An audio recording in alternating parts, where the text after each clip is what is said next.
فاسألوا أهل الذكر إن كنتم لا تعلمون.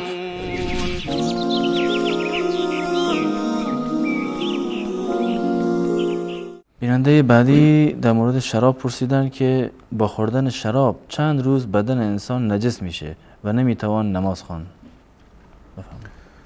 در مورد شراب که یک امر قطعی و کلی هست که همه مسلمانان حرمتش رو کاملا میدونن. در حرام بودن شراب هر چند اندک باشه، حتی یک قطره باشه، یک جرعه باشه، در حرمتش هیچ گونه شک و شبهه‌ای وجود نداره.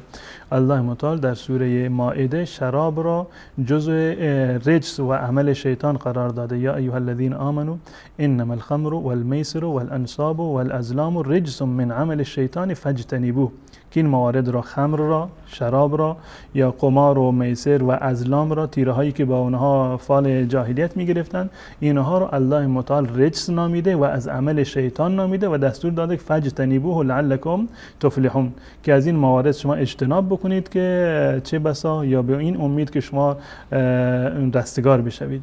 پس بنابراین در این که شراب جزء خبائث هست و جزء محرمات هست و الله متعال اینو حرام کرده، هیچ گونه شک و شبهه‌ای وجود نداره.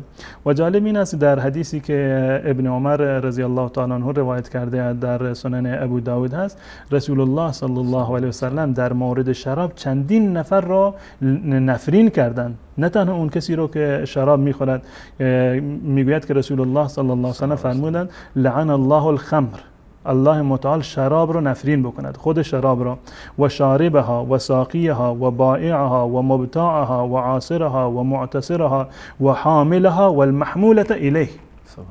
یعنی 8-9 نفر را الله متعال در مورد شراب نفرین کرده، هم خود شراب را، کسی که شراب میخورد و کسی که اون را در واقع درست میکند، اون کسی که میفروشد، اون کسی که میخرد، اون کسی که شراب را میگیرد، یا حتی اون درختی را که به منظور این که شراب از اون درست بکند اونو میکارد. تمام اینها را رسول الله صلی الله علیه وسلم نفرین کرده و این نفرین کردن تمام این موارد نشان از غلظت حرمت دارد.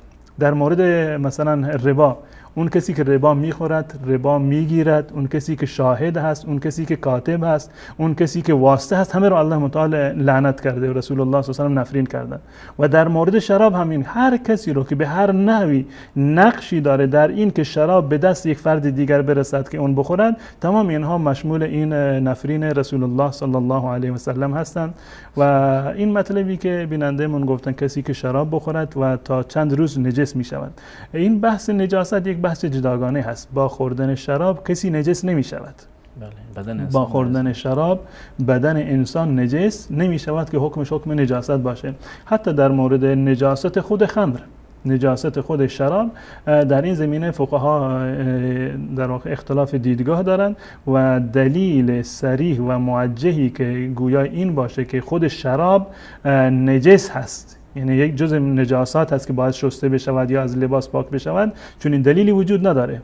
و قول راجح در این زمینه نظر بنده این است که خود شراب، خصوصا شراب‌های الکلی یا هر چیزی که باشند، خود شراب عینش و اون مایعش نجس نیست، حرام هست، در حرمتش هیچ گونه شکی نیست، اما مانند بقیه نجاسات نجس نیست. پس بنابراین خود اون کسی که شراب میخورد بدنش نجس نمیشود.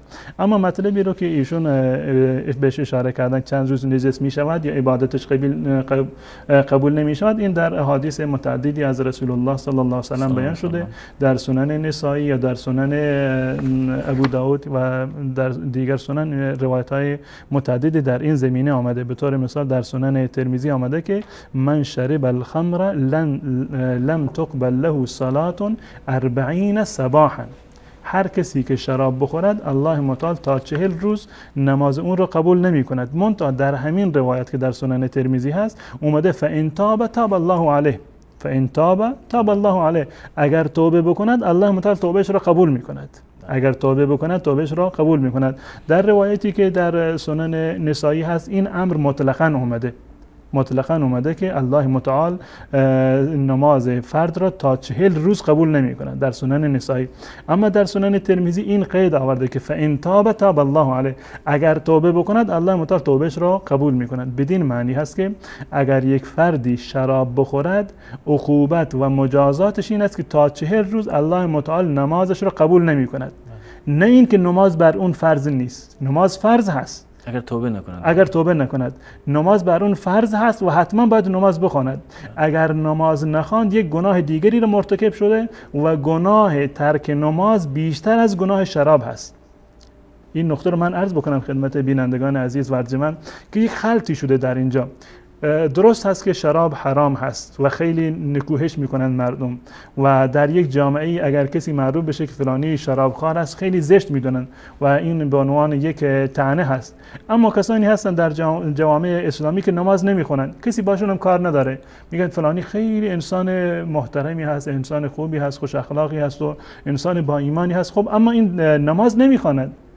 گناه ترک نماز و نماز نخوندن به مراتب بیشتر از شراب هست. شراب یکی از کبایر هست، یکی از گناهان کبیره هست، اما با شراب خوردن کسی کافر نمی شود. اما در مورد ترک نماز روایات صریح و صحیح داریم که انسان کافر می شود. عجیب هست که مردم این جنبه رو در واقع اهمیتش رو قائل نیستند و کم میدونند اینو، اما در مورد شراب این همه اهمیت میدن. درست از این اهمیت دادن واقعی هست و باید این گونه باشه. محرمات و گناهان هر چی باشه، چه گناهان کبیره باشه چه گناهان صغیره باشه یا جز اکبر کبایر باشه، در هر صورت گناه هست و معصیت پروردگار هست و به هر صورت باید نکوهش بشود و انسان باید سعی بکند که از آن پرهیز بکند. اما در مقایسه با نماز گناه شرابخواری خیلی کمتر از گناه ترک نماز است. پس بنابراین من به این عزیزمون میگویم که توبه بکنید به درگاه الله متعال، یا هر کسانی که مرتکب این جرم و جنایت و این گناه شدن باید توبه بکنند و اگر توبه بکنند بنابر روایتی که در سنن ترمذی هست اینو الله متعال در واقع معاف میکنه. فإن تاب تاب الله علیه، اگر توبه بکند الله متعال توبهش را قبول میکند. و اگر به خاطر این به استدلال از این گفته مردم یا به استدلال از این حدیث تا 40 روز نماز را ترک بکند، این چند گناه‌های متعددی هست که ایشون انجام داده و در واقع بیشتر از اون گناه خود شرابخواری هست.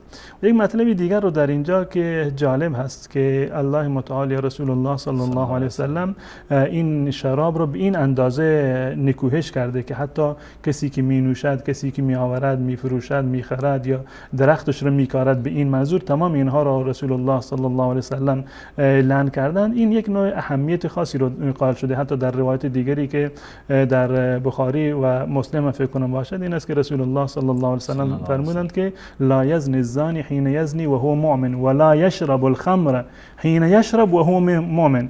امکان ندارد که انسان در هنگام زنا کردن یا در هنگام شراب خوردن یعنی مؤمن باشه، حتی صفت ایمان در اون لحظه از انسان سلب می شود. تا این اندازه این گناه رو رسول الله صلی الله علیه وسلم بهش تاکید کردن. و قطعا در شریعت اسلامی شراب جزء ام الخبائث است، نه جزء ام الخبائث بلکه مادر پلیدی ها هست. در زبان فارسی این گونه ترجمه میکنم که ام الخبائث است. بدین خاطر کسی که شراب خورد یعنی قوی ترین صد و مانع را برای گناه کردن که هست اینو در واقع شکسته. کسی که شراب میخورد به راحتی نماز رو هم ترک میکند یا گناهان دیگر رو به راحتی انجام میدهد. دروغ گفتن هست، غیبت کردن هست، سرقت هست یا بقیه گناهان دیگری که وجود دارند. کسی که شراب خورد و ام الخبائث را که مادر پلیدی ها هست اینو انجام داد، گناهان دیگر که در درجه پایینتری هستن به طریق اولها اونها رو در واقع انجام میده و هیچ چیزی نمیتونه جلوی اون رو در واقع بگیره. پس بنابراین این برادرمون توبه بکنن و اگر توبه کردن ان شاء الله الله متعال دعای نمازهاش رو هم قبول خواهد کرد. اما این خوردن شراب همون گونه قبلا اشاره کردم این به معنی نجاست ظاهری نیست که بدن انسان نجس بشود. این نجاستش یک نجاست معنوی هست، نه اینکه یک نجاست حقیقی و ظاهری باشه.